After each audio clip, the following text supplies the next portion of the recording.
Hey everyone, this is PrinceWatercress, and welcome back to Let's Play Contra for NES. I am doing the rest of this Let's Play in post-commentary because it gets hard to do this and talk at the same time. So in the first video, we made our way through the first three stages. We are now in another base area, and when you know what you're doing, you can really get through this base in like mere minutes. The first one was simple enough. I just needed to destroy the cannons and then destroy the little core there. For here, you got 4 cores. I'm going to call them cores now. And I just go ahead and destroy them as quickly as possible. For the third room, we have to get rid of the cannon first, and then take care of these tiles that we've been seeing throughout the base in order to uncover the cores and then destroy them. And for this fourth one, I want to keep jumping to get rid of this cannon as soon as possible. The 2 cores will be right down there. I will make sure to duck to hit both of them at the same time, which is easy to do when you have a spread shot from the last level. Otherwise, this will be a little harder. For this room, the cannon will be in the center. Want to watch out for the little rolling cylinders there. And there's a guy in red who I want to shoot down because he gives me the rapid fire, which lets my spread fire bullets go a little bit faster, which I want. And here, I want to duck down in case of any cylinders, and then just take care of that core as soon as it opens up. We got one more room, actually 2 more rooms. Want to destroy the cannon first, then keep on jumping and shooting in order to take out that little core there.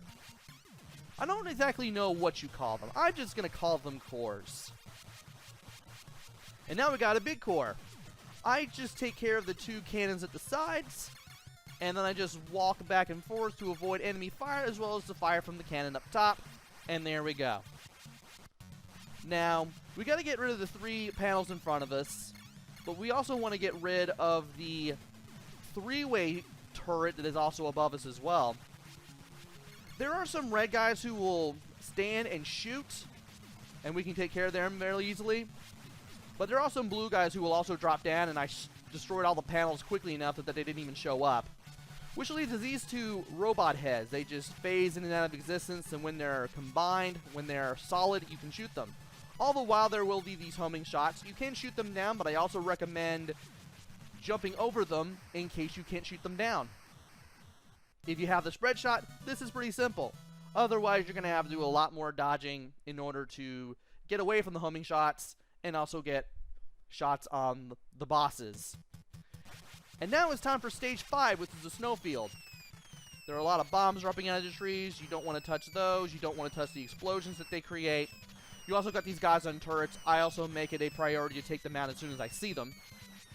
And there are going to be plenty of guys running around too. Again, I have the spread shot, so this is pretty easy. Well, easier than usual at the very least. Doesn't guarantee that I won't die. Speaking of guaranteeing that I don't die, in case you do need a rapid fire shot, there's one right there. And I drop down here to avoid the explosions and also take care of this guy, which is awesome. And I wait for the explosion to disappear before I make my way further to the right. Now, you can get a spread shot, a rapid fire, and a screen-clearing bomb, which is signified by the little flashing eagle logo that pops up from one of the 3 power-ups. I use that to get rid of the first bomber. For the second bomber, the second mortar shot guy, I stay further to the left, so that way I can ensure that I can hit this guy by jumping and shooting diagonally down right. Now for these things, as soon as you see them, immediately make your way to the right, or rather, make your way to the left, face right, and then keep shooting. The cannon fire will not be able to hit you, and as long as you keep firing and never stop, regardless of what weapon you have, you'll be able to take down those tanks with the little spike wall in the front there. And there's another one. Again, make your way all the way to the left. As soon turn right, immediately start shooting. I make it look super fast because of the spread shot. But you can do this even if you don't have a power-up. It'll come at you again eventually, but you'll still take it down. As long as you do what I do. And now, I drop down here to avoid some of the bombs. We got a few more bombs here. I take care of this guy just to be safe. And I jump here to avoid the last explosion. Now, we have a boss. The boss here will teleport in and out. It not only drops bombs directly downwards, but also shoots these little saucers that you also want to take out. The saucers always go to the side of the screen, then they come down, and then come directly at you. If you have the spread shot, this is easy. Otherwise, you'll have to get a few shots in, stay away from directly underneath the boss, and worry more about taking out the little saucers, so that way you can give yourself a chance to survive. And now it's time for this area, the energy zone. Love that drums at the beginning. Anyway, I go in here with guns a-blazing, take out as many enemies as I can. I make it a priority to drop down to give myself a better chance here. There are some guys on turrets. I easily take those out for the points because you can get extra life stop points in this game. Don't forget that. And eventually, I want to stay low. When I get close enough to where that flame jet is, it will eventually shoot out. And I want to make sure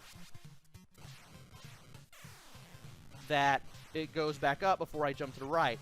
Now you want to be careful and patient with these flame jets because they will be insta-death and they will take your weapons away. I suffer not one, but 2 dumb deaths getting through here.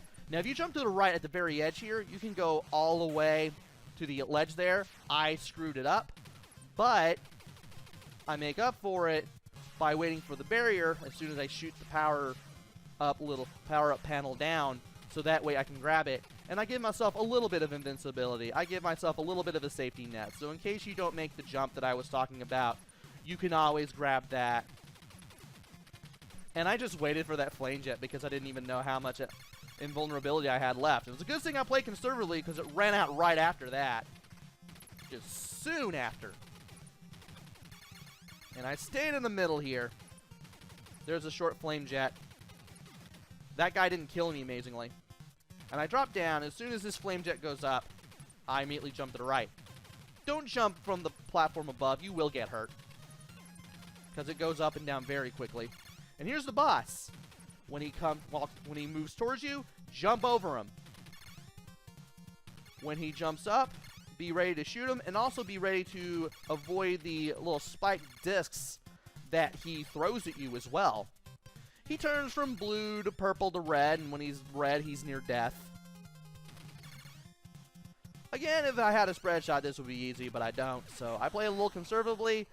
I now have 4 lives again, I guess?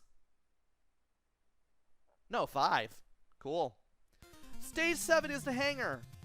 But that will have to wait until the next video. Join me next time when we take on the last few stages of the game. Until then, this is PrinceWatercress. Take care, stay safe, and thanks for watching!